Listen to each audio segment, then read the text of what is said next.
Hello students, today we are going to study about the second part of valence bond theory. As in the last lecture, I have explained you how the valence, according to valence bond theory, how the formation of the hydrogen molecule takes place. There, in that part, हमने ये discuss किया था कि जब forces of attraction ज़्यादा होते हैं और फोर्सेस ऑफ रिपल्शन कम होते हैं तभी बॉन्ड फॉर्म होता है, अदरवाइज नहीं. There is one more concept on which the VBT is based, that is the concept of overlapping.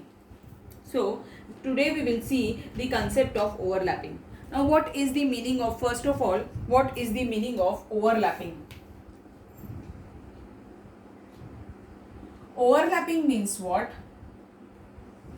Overlapping means what? If suppose that if the atoms are going to form a bond, they will overlap with each other, and this overlapping is explained in VBT theory. There are certain different types of overlapping, because overlapping will take place in what? Overlapping will take place in the orbitals which are present in the valence shell. So there is a concept named as overlapping. समझ में आया अभी आपको overlapping क्या होता है? And greater is the overlapping. जितना ज़्यादा overlapping होगा, greater is the overlapping, stronger is the bond. Greater is the overlapping region. Region जितना ज़्यादा वो यूज करेगा, उस बॉन्ड की स्ट्रेंथ उतनी ज़्यादा होगी. ओके, समझा क्या बोला मैंने? ओवरलैपिंग क्या होता है ये आपको समझ में आया अभी. अब देखो ओवरलैपिंग कैसे, ओवरलैपिंग जो होता है वो अलग अलग टाइप्स का हो सकता है depending on the type of the overlapping. So first we will see the types of overlapping. Now this overlapping is of, basically it is of two types. One is called as sigma overlapping. It is represented by this symbol sigma overlapping, and pi overlapping.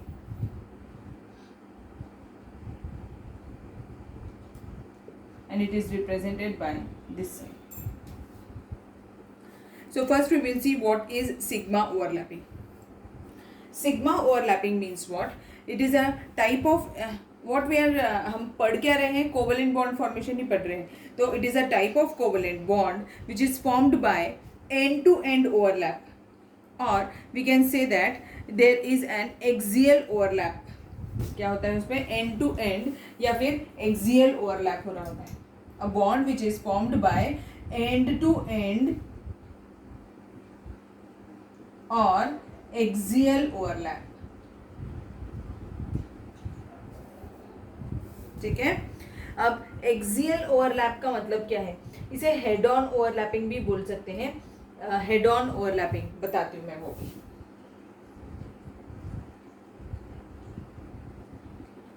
It means what? Head on overlap का मतलब क्या होता है? जैसे अगर suppose करिए कि मैं कोई बाइक ड्राइव कर रही हूँ, और बाइक ड्राइव करने के टाइम पे मुझे पता चलता है अचानक से कि मेरे बाइक में ब्रेक्स नहीं है. अगर ब्रेक्स नहीं है तो क्या होगा? सामने से अगर कोई गाड़ी आएगी तो मैं सामने से डैश करूँगी उसे.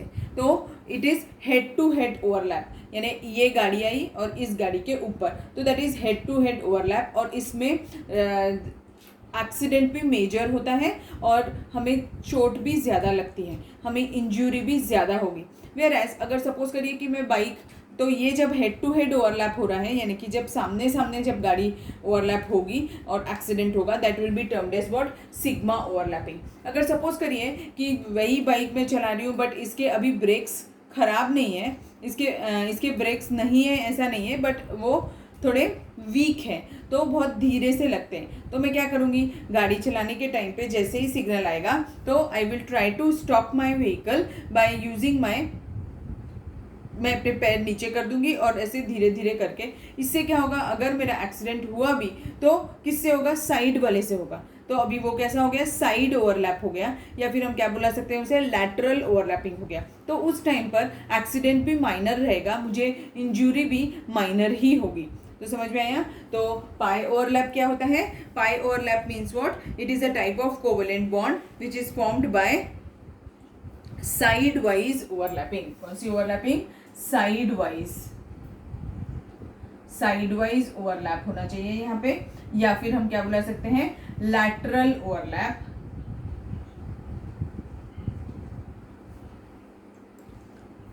ओके, साइड वाइज या फिर लैटरल ओवरलैप। अब अगर मैं एटम्स की बात कंसीडर करूँ, अब आपको समझ में आया होगा कि सिग्मा बॉन्ड और सिग्मा ओवरलैपिंग और पाई ओवरलैपिंग क्या होती है। अब देखिए, अगर मैं बॉन्ड की बात करूँ तो कौन से बॉन्ड्स में ओवरलैपिंग होगी, सिर्फ वही एटॉमिक ऑर्बिटल्स ओवरलैप करेंगे जिनके पास में हाफ फिल्ड ऑर्बिटल प्रेजेंट है, यानी उनके पास अनपेयर्ड इलेक्ट्रॉन होना जरूरी है तो ही ओवरलैपिंग होगी, अदरवाइज ओवरलैपिंग नहीं होगी। अब ओवरलैपिंग अलग अलग टाइप से हो सकती है। जैसे सिग्मा ओवरलैप में कौन कौन से ओवरलैप्स हो सकते हैं, देखिए, there are three different types. One is S overlap. SS overlap means what? When one s orbital overlaps with the other s orbital which is having an unpaired electron. Overlapping तभी होगी जब unpaired electron present होगा, otherwise नहीं। अब ये दो जब overlap करेंगे तो ये कैसे फॉर्म करेंगे, देखो। So this type of overlapping will take place and it is between the two s, so it is termed as what? SS overlap. ठीक है। अगर सपोज करिए कि मेरे पास में p ऑर्बिटल है, एक s ऑर्बिटल है और एक p ऑर्बिटल है, तो अब ओवरलैपिंग कैसे होगी। सो वन s ऑर्बिटल, अब मैं कौन सी ओवरलैपिंग बता रही हूँ, sp ओवरलैपिंग बता रही हूँ।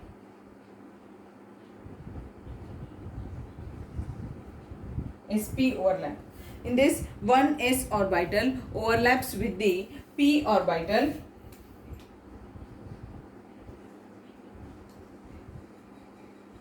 और दोनों के पास में अनपेयर्ड इलेक्ट्रॉन होंगे, so that this overlapping will take place. ऐसा ओवरलैपिंग, ठीक है। ओवरलैपिंग बनाने के टाइम पे ये ध्यान रखेंगे कि ये जो इलेक्ट्रॉन, ये जो डॉट दिख रहे हैं, this dot is what, it is the nucleus. तो ओवरलैपिंग के टाइम पे वो रीजन के ऊपर ओवरलैप करते हुए लेके नहीं आएंगे, उससे थोड़ा सा दूर ही रखेंगे। कल हमने पढ़ा था कैसे ओवरलैपिंग किया था हमने हाइड्रोजन मॉलिक्यूल में, ठीक है। यहाँ पे समझ में आया। तो ये क्या हो गया, when one s orbital and one of the p orbital overlaps and it forms what, sp overlap.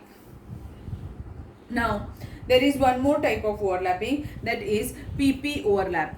अब pp ओवरलैप कैसा होता है, देखो। pp ओवरलैप मैं इसी का पढ़ा रही हूँ बेटा, सिग्मा बॉन्ड के ही, सिग्मा ओवरलैपिंग के ही टाइप से ही। सो pp overlap is what, when one of the p orbital containing unpaired electron is overlaps with the other p orbital containing unpaired electron, so that it forms what, like this. This is when one p orbital overlaps with the other p orbital to form pp overlap. Okay, now this covalent bond which is formed by axial overlapping or by end to end or head on overlapping is termed as sigma covalent bond. क्या बुलाते हैं इसको, bond को sigma covalent bond बुलाते हैं, ठीक है। अब ये सिग्मा कोवलेंट बॉन्ड हो गया। अब देखिए पाई ओवरलैप कैसा होता है। पाई ओवरलैपिंग कैसी होती है, पाई ओवरलैपिंग में इसमें लैटरल ओवरलैपिंग होने वाली है। सो this is the one of the p orbital, it overlaps with the other p orbital, but now the overlapping region will be the side wise. ऐसे ऐसे ओवरलैप करेंगे तो ये कैसे दिखेगा,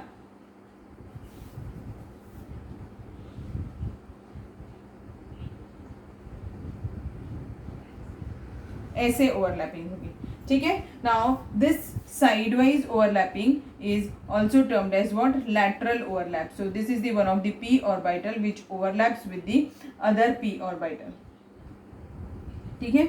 now in this case whenever there is the overlapping according to the pi orbital, there is pi overlapping अगर हो रही है तो in that case the overlapping region is less. As the region overlapping region is less, so the strength of the bond will also be less. It will be a weaker bond. Whereas the bonds which are formed, the covalent bonds which are formed by the sigma overlap, in this the overlapping regions are more, so these bonds are stronger bonds.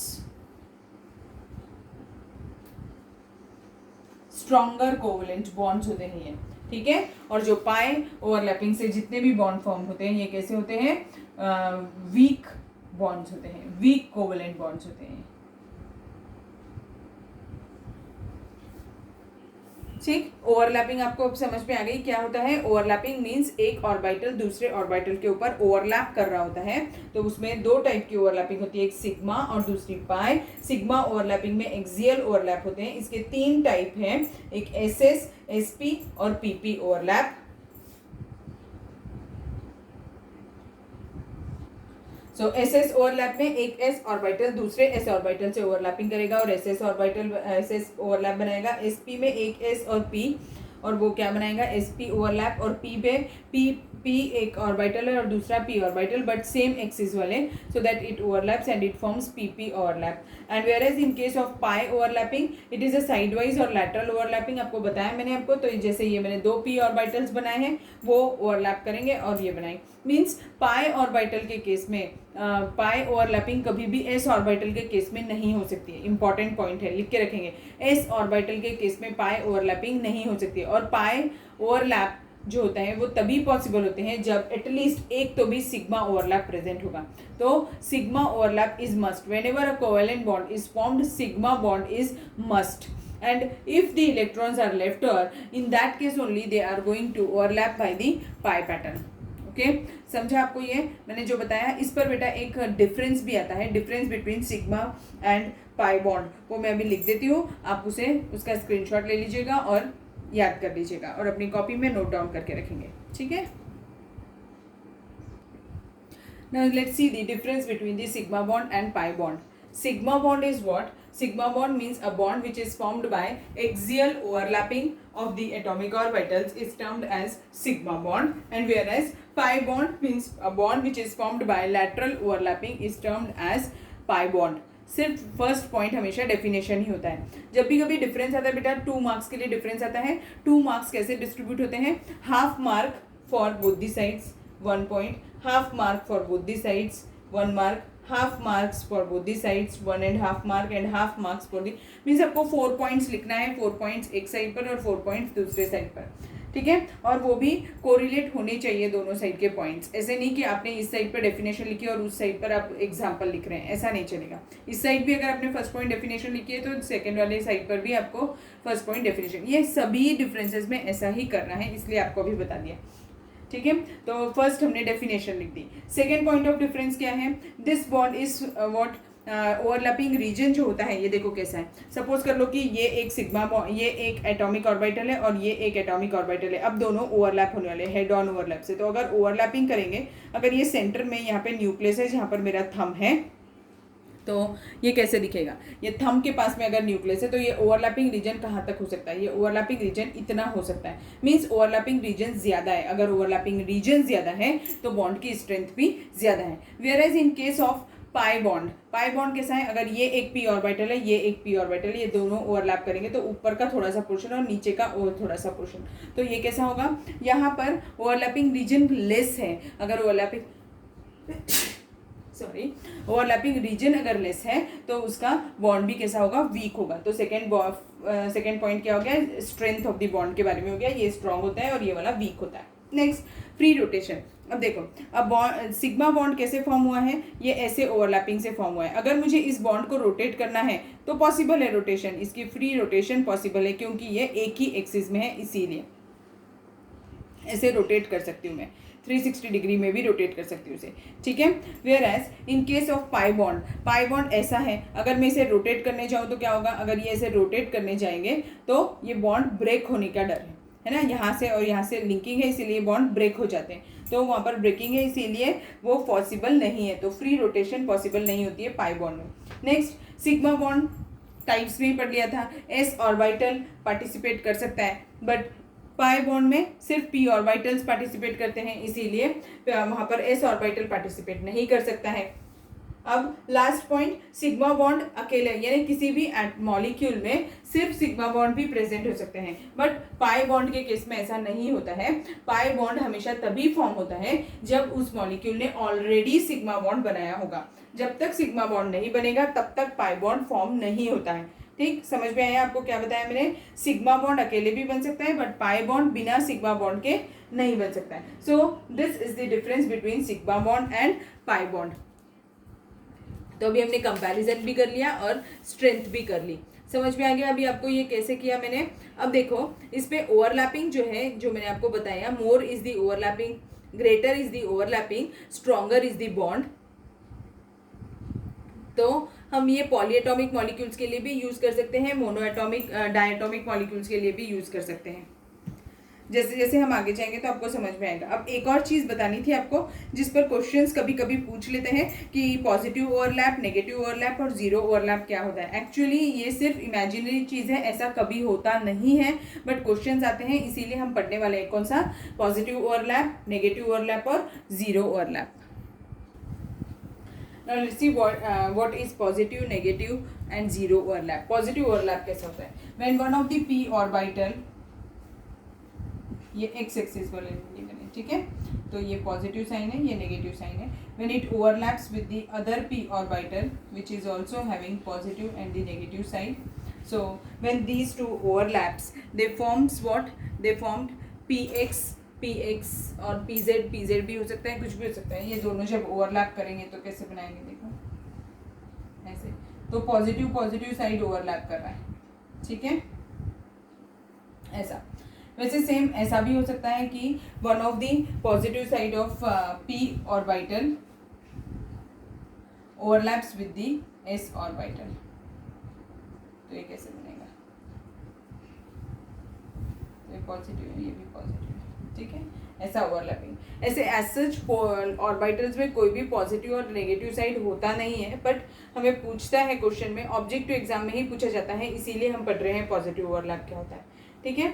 और अगर same यही overlap मैंने यहाँ पर किया होता ये negative side पे, तो वो कैसा दिखता? देखो ये ऐसा है, ये पॉजिटिव साइड है, ये किसके साथ ओवरलैप करता? नेगेटिव साइड के साथ ओवरलैप करता। तो ये कैसे बनता? ये वाला साइड पॉजिटिव और ये वाला साइड नेगेटिव, ऐसा, ठीक है। तो ये एक टाइप हो गया, ये दूसरा टाइप हो गया, जब हमने P और S के बीच में ओवरलैपिंग की है, और यहाँ पर P और P के बीच में ओवरलैपिंग की, यहाँ पर भी P और P के बीच में ओवरलैपिंग की। ये हो गए इसके दो टाइप। और यहाँ पर कैसे हो सकता है इस साइड में कि ये S P ऑर्बिटल है और इसके साथ कौन ओवरलैप करने वाला है? S ऑर्बिटल, बट S के ऊपर पॉजिटिव चार्ज है और इसके ऊपर नेगेटिव चार्ज है, ऐसा ओवरलैप करेगा, ओके। तो ये SP ओवरलैप हो गया, बट कौन सा टाइप है? ये नेगेटिव टाइप है, ठीक है। अब थर्ड टाइप देखो। थर्ड टाइप पे हम क्या करेंगे? ऐसा भी हो सकता है कि दो P ऑर्बिटल्स, वो भी P ऐसे, आपको पता है ना P ऑर्बिटल्स के शेप्स कौन कौन से होते हैं? P ऑर्बिटल्स तीन शेप के होते हैं, PX, PY और PZ। तो वो एक बार बता देती हूँ। PX, PY और PZ ऑर्बिटल्स होते हैं, कैसे दिखते हैं वो बताते हैं आपको। तो देखो P ऑर्बिटल जो होता है वो तीन टाइप का होता है। P ऑर्बिटल का मैंने आपको शेप बताया था ना, कौन कौन से शेप होते हैं P ऑर्बिटल के? P ऑर्बिटल का शेप जो होता है वो डम्बल शेप का होता है। तो अब ये डम्बल को हम कैसे अरेंज कर सकते हैं? मैं ऐसे भी अरेंज कर सकती हूँ। तो अब ये एक्स एक्सिस पे है, इसीलिए इसका नाम क्या हो जाएगा? PX। मैं ऐसे अरेंज कर सकती हूँ। एक्सिस कितनी होती है ये तो पता है ना आपको, X, Y और Z। ये X, Y और Z, किसी को कुछ भी नाम दे सकते हैं। अगर मैंने यहाँ पर ऐसे अरेंजमेंट कर दी तो ये क्या हो गया? PY हो गया। ऑन दी एक्सिस ही ले रहे हैं हम, ठीक है। और अगर सपोज करो कि मैंने ऐसी अरेंजमेंट कर दी तो ये Z एक्सिस के ऊपर है, तो इसका नाम क्या हो जाएगा? PZ। यानी कि P ऑर्बिटल्स कितने टाइप के हो सकते हैं? तीन टाइप के, PX, PY और PZ। अब यहाँ पर ओवरलैपिंग देख लेते हैं। अगर पॉजिटिव ओवरलैप में कैसे होगा देखो। पॉजिटिव ओवरलैप के इसमें एग्जाम्पल, अगर सपोज करिए कि दो P ऑर्बिटल्स हैं वो ओवरलैप कर रहे हैं, तो ये भी पॉजिटिव है, ये भी पॉजिटिव है, ये नेगेटिव है, ये नेगेटिव। ये अगर ओवरलैप करेंगे तो ये कैसे दिखेगा? ऐसे। पर positive positive negative negative overlap कर रहे हैं, तो हम इसे क्या बुलाते हैं? पॉजिटिव ओवरलैप बुलाते हैं। वेयरएज अगर मुझे नेगेटिव के लिए बनाना है तो कैसे दिखेगा? नेगेटिव के केस में सिंपल है, ये भी ये ऐसा है, इसके ऊपर यहाँ पॉजिटिव यहाँ नेगेटिव, और जो दूसरे ओवरलैप करने वाले हैं वो इसमें यहाँ नेगेटिव और यहाँ पॉजिटिव। तो ये किसका टाइप हो जाएगा? ये PP टाइप है, बट ये कौन सा है? नेगेटिव ओवरलैप है। और ये वाला क्या है? ये भी PP टाइप है, बट ये कैसा है? पॉजिटिव ओवरलैप है, ठीक है। और एक और टाइप हो सकता है, फोर्थ टाइप, कि ये ऐसा अरेंजमेंट है, ये दोनों ऐसे ओवरलैप कर रहे हैं, ये पॉजिटिव ये नेगेटिव ये नेगेटिव। तो ये क्या हो गया, ये भी PP ओवरलैप है, बट ये क्या है, पॉजिटिव पॉजिटिव ओवरलैप कर रहे हैं, इसीलिए ये पॉजिटिव ओवरलैप है। और यहाँ पर कैसा दिखेगा ये, इस केस में मैं भी ये रब कर देती हूँ, तो इस केस में यहाँ पर कैसा रहेगा, ये एक PZ है और ये दूसरा PZ है, बट यहाँ पे पॉजिटिव, यहाँ पे नेगेटिव, यहाँ पे नेगेटिव, यहाँ पे पॉजिटिव, ऐसे अगर ओवरलैप करेंगे तो ये क्या हो जाएगा, ये भी PP ऑर्बिटल ही है, PP ओवरलैपिंग है, बट वो नेगेटिव ओवरलैप है। ओके, समझ में आ गया अभी आपको पॉजिटिव और नेगेटिव ओवरलैप्स क्या होते हैं। अब एक ही चीज़ बची है, वो है जीरो ओवरलैप। जीरो ओवरलैप का मतलब क्या होता है, जीरो ओवरलैप मीन्स व्हाट, ऐसे ओवरलैप्स जिसमें कभी बॉन्ड फॉर्म ही नहीं होगा। तो अगर बॉन्ड फॉर्म नहीं होगा तो वो कैसे दिखेगा, देखिए अब मैं आपको जीरो ओवरलैप यहाँ पे बता देती हूँ, थोड़ा सा ही है वो जीरो ओवरलैप।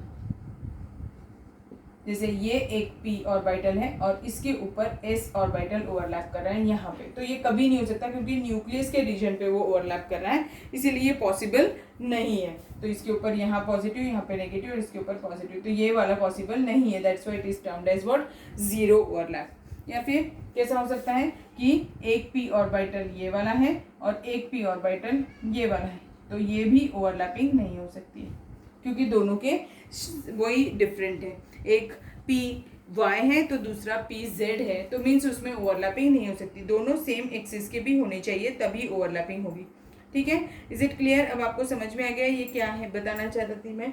तो VBT थियरी ने हमें बहुत अच्छे से कोवेलेंट बॉन्ड बताया और उसने ओवरलैपिंग कंसेप्ट भी पढ़ा दिया था हमें, बट इस थियरी के भी कुछ ड्रॉबैक्स है जिसकी वजह से ये थियरी फेल हो गई थी। अब इसके ड्रॉबैक्स हम आपको बता देते हैं अभी कि इसके ड्रॉबैक्स में फर्स्ट ड्रॉबैक क्या है, ये क्या बोलता था कि जितने अनपेयर्ड इलेक्ट्रॉन्स हैं वो लोग बॉन्डिंग करने वाले हैं। तो अगर मैं कोई एग्जांपल ले लूँ, जैसे कार्बन का एग्जांपल ले लें, अगर कार्बन के एग्जांपल में ही सपोज करो कार्बन एटॉमिक नंबर 6 है, तो कॉन्फ़िगरेशन क्या है 1s2 2s2 2px1 और y1, ये हो गए इसके 6 इलेक्ट्रॉन्स, 1 2 3 4 5 6 इलेक्ट्रॉन्स, पर इसके पास अनपेयर्ड इलेक्ट्रॉन्स कितने हैं, सिर्फ 2। अगर 2 अनपेयर्ड इलेक्ट्रॉन्स है तो कार्बन ने कितने बॉन्ड फॉर्म करने चाहिए, सिर्फ 2 बॉन्ड्स फॉर्म करने चाहिए अकॉर्डिंग टू VBT, क्योंकि वो उतने ही बॉन्ड्स फॉर्म करते हैं जितने अनपेयर्ड इलेक्ट्रॉन्स होते हैं। बट यहाँ पर तो अनपेयर्ड इलेक्ट्रॉन्स 2 है, बट ऐसा कुछ भी नहीं है, कार्बन तो हमेशा टेट्रावैलेंट होता है, वो कितने बॉन्ड्स फॉर्म करता है, 4 कोवेलेंट बॉन्ड फॉर्म करता है, तो वो ये चीज़ एक्सप्लेन नहीं कर पाई थी VBT थ्योरी, ये फर्स्ट इसका ड्रॉबैक है। तो आप लिखते चलिए इसके ड्रॉबैक्स भी। So in drawbacks of VBT,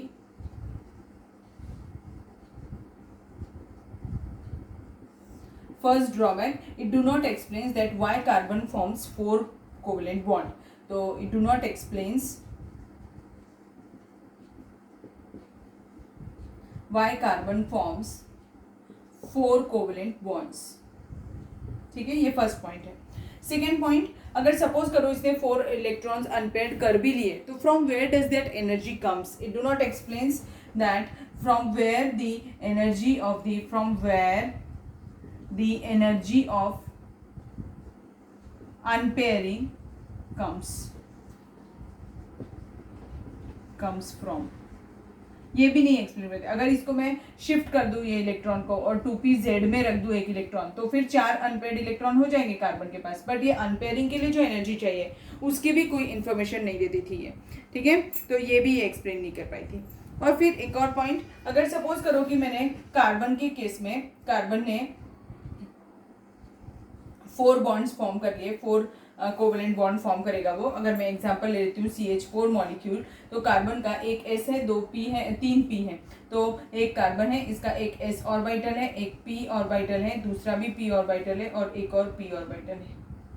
ठीक है, और इन सब का ओवरलैपिंग किसके साथ हुआ है, हाइड्रोजन के साथ। अगर इन सब का ओवरलैपिंग हाइड्रोजन एटम के साथ हो गया तो वो ऐसे दिखने लगेगा, मीन्स किसके जैसा दिख रहा है, ये प्लस के जैसा दिख रहा है, मीन्स बट ऐसा होता नहीं है। कार्बन का जो मीथेन मॉलिक्यूल का जो स्ट्रक्चर है वो टेट्राहेड्रल होता है, तो ये इसने ये भी इंफॉर्मेशन नहीं दी थी कि स्ट्रक्चर्स कैसे फॉर्म होते हैं, तो इसीलिए ये थियरी फेल हो गई थी कि इसका शेप या ज्योमेट्री क्या होता है ये भी एक्सप्लेन नहीं किया था VBT theory में। So these were the 3 important points which were not explained by the VBT theory. So this theory fails, इसीलिए अब ये theory fail हो गई, यानी कोवेलेंट बॉन्ड का proper explanation नहीं मिला हमें VBT से भी। That's why we are going to study a new theory in the next video.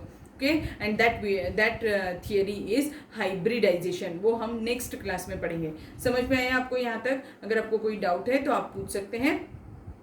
Video को ध्यान से देखिएगा और आपको डिफरेंस जो दिया हुआ है उसे पॉज करके डिफरेंस नोट डाउन करिए। एक सेपरेट कॉपी बनाइए बेटा, उसमें आप ये लिखते चलिए। सिर्फ वीडियोस देखने से आपको कुछ भी याद नहीं होगा, तो आपको ये प्रैक्टिस भी करनी है। तो आप ये नोट डाउन करेंगे तभी आप उसको फिर से रिवाइज कर सकेंगे। ठीक, आज की क्लास के लिए इतना काफ़ी है, बाकी हम नेक्स्ट क्लास में पढ़ेंगे। Thank you.